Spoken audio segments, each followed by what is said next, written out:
governmental intrusion is inevitable. The real problem, the real issue, the real point is the exit strategy.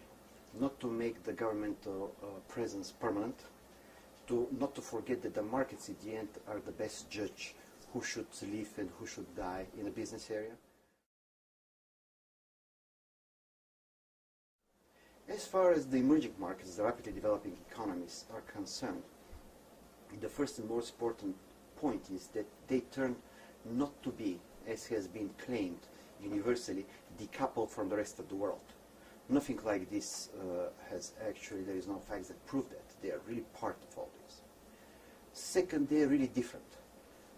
There is no single class of assets, emerging markets, rapidly developing economies, even Central Asia. The countries are really different.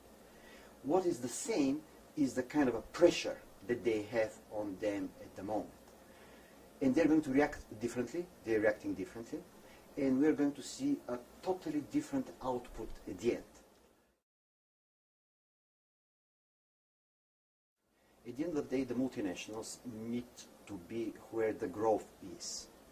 The growth most probably is going to be related in a patchy way, not as a trend, but in certain segments in the emerging markets in the rapidly developing economies.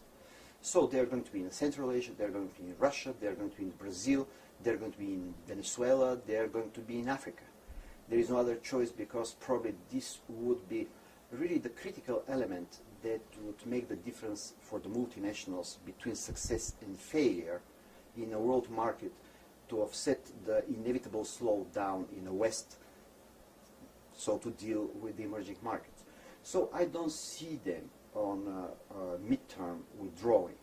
We see a shock at the moment, but basically, in my opinion, they should stay the course and even extend their footprint in these markets.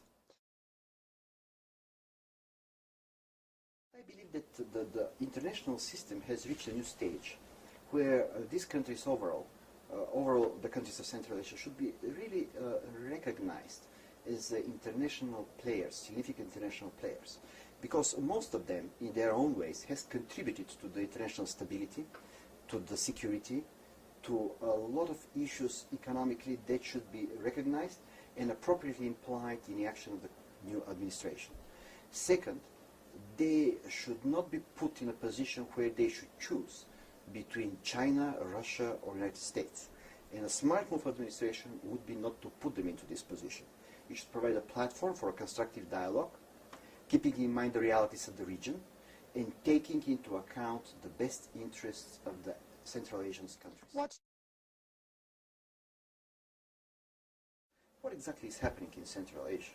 Let's not forget that for a long period of time, this wasn't exactly a region that was a major player in the world, or really the level of recognition wasn't that high.